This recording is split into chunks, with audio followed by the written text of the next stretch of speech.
Okay, तो मैं देख कर आ चुका हूँ क्रिस्टोफर नोलन्स दी ऑडेसी। और सच में ये क्रिस्टोफर नोलन की ही ऑडेसी है, क्योंकि जो ओरिजिनल ऑडेसी है होमर की, जो ओरिजिनल लिटरेचर है वहाँ से सिर्फ प्लॉट पॉइंट्स उठा गए हैं, प्लॉट समरी उठाई गई है और कैरेक्टर्स उठाए गए हैं।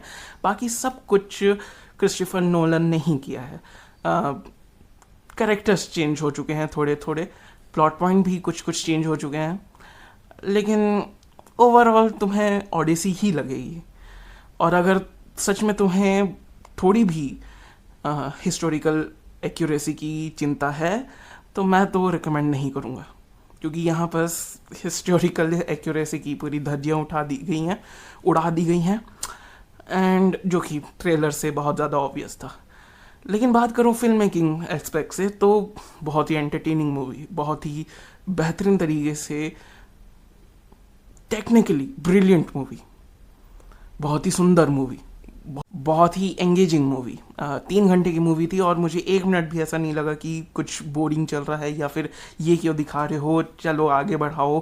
कहीं भी स्ट्रेच नहीं किया गया है, सारी चीज़ों को बहुत ही अच्छी तरीके से दिखाया गया है, लेकिन इमोशनली मैं कनेक्ट नहीं हो पाया। शायद ये मेरे साथ बस प्रॉब्लम है, लेकिन इमोशनली मैं किसी भी कैरेक्टर के साथ उतना कनेक्ट नहीं हो पाया, क्योंकि शायद पेसिंग बहुत ज़्यादा फास्ट है।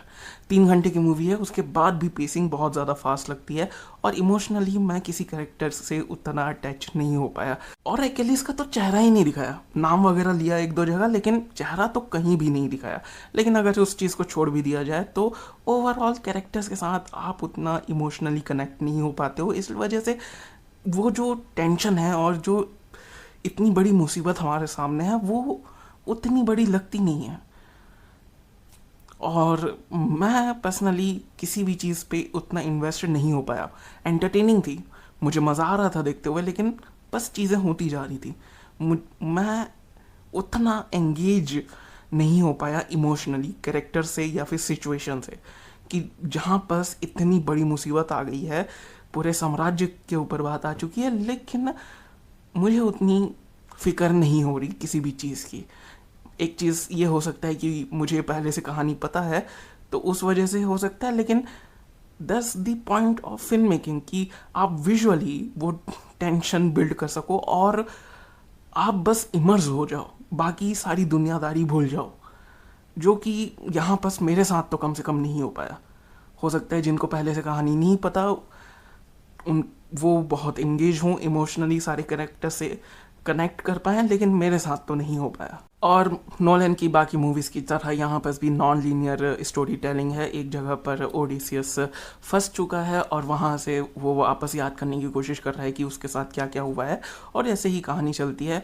एक साइड ओडिसियस की जो एक जगह पर फंस चुका है, और दूसरे साइड उसके किंगडम की, जहाँ पर उसकी पत्नी और बच्चा लोगों से लड़ रहे हैं अपनी गद्दी और अपना घर बचाने के लिए। टेक्निकल एक्सपेक्ट में हर एंगल से बढ़िया मूवी है।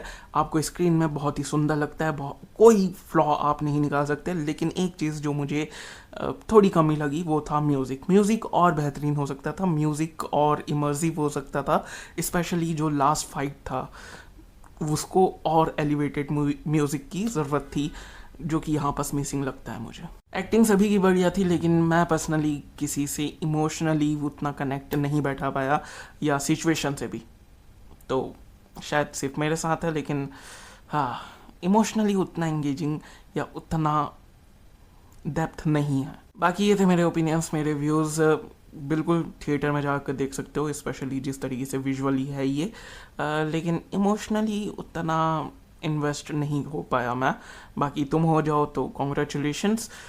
अगेन, हिस्टोरिकल एक्यूरेसी पे ध्यान मत देना। अगर वो तुम इग्नोर कर सकते हो तो बिल्कुल देखने जाओ, थिएटर्स में देखने जाओ। Not the best of Nolan, but really good movie. Okay then, मिलते हैं अगले वीडियो में। तब तक के लिए बाय, और सब्सक्राइब करो, क्योंकि सब्सक्राइब करना बहुत ज़रूरी है। Okay bye.